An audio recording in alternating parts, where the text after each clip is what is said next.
When and how does the beast come to power during the 10 Kings' reign?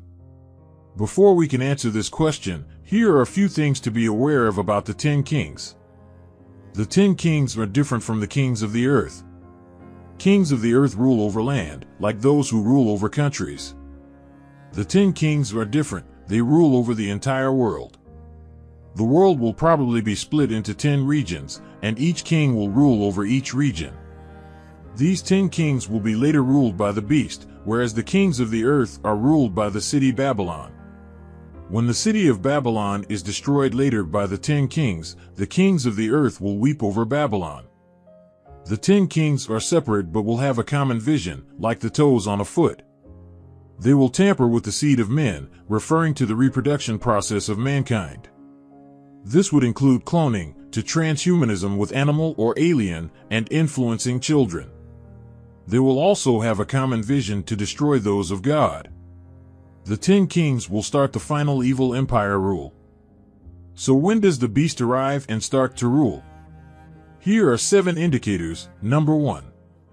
There will be 3 of the 10 kings who are potentially the strongest. One of the 3 is known as the King of the South. This means he will rule over Egypt, Libya, Ethiopia, and potentially Saudi Arabia. The next is the King of the East. He could be over China. The third king is the King of the North. He could rule over Russia. These 3 kings will fight against the beast, but the beast will subdue them. Number 2.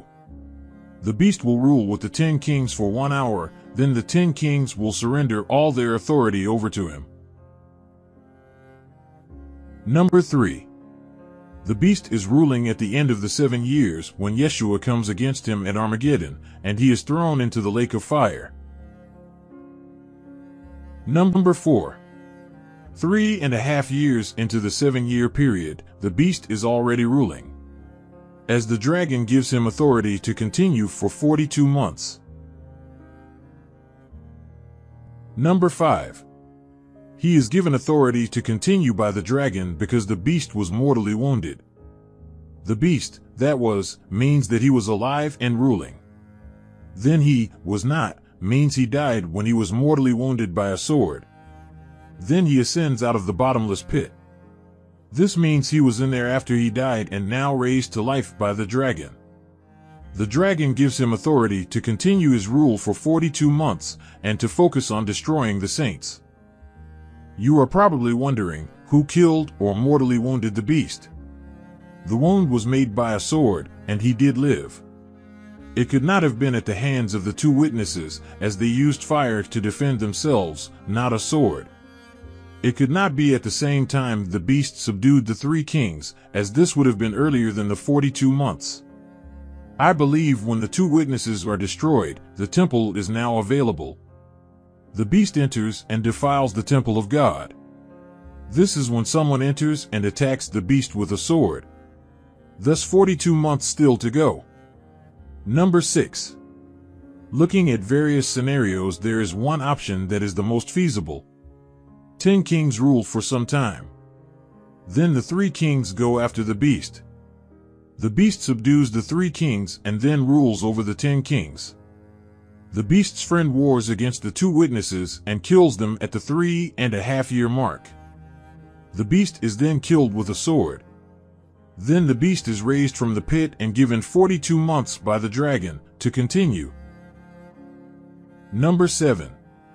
The beast's friend comes from the earth and wars against the 2 witnesses and kills them. So the beast would have been reigning before his friend warred against the 2 witnesses. If the beast's friend is Abaddon, the destroyer, who has supernatural ability to bring fire from the sky, he would have warred with the 2 witnesses after the 5th trumpet is completed. He was obligated to lead the locusts for 5 months. Most likely it was the condition for opening the pit by the fallen angel. Therefore he would be a free agent to help the beast at the 6th trumpet.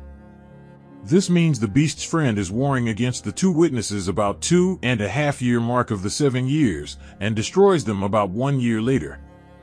Therefore, the ruling beast would have been reigning by at least the time of the 6th trumpet, which is 2.5 years into the 7-year world tribulation period. Next, we will cover how Yeshua comes to the earth at the end of the world tribulation period. Yeshua is coming soon, be ready. And don't forget to subscribe.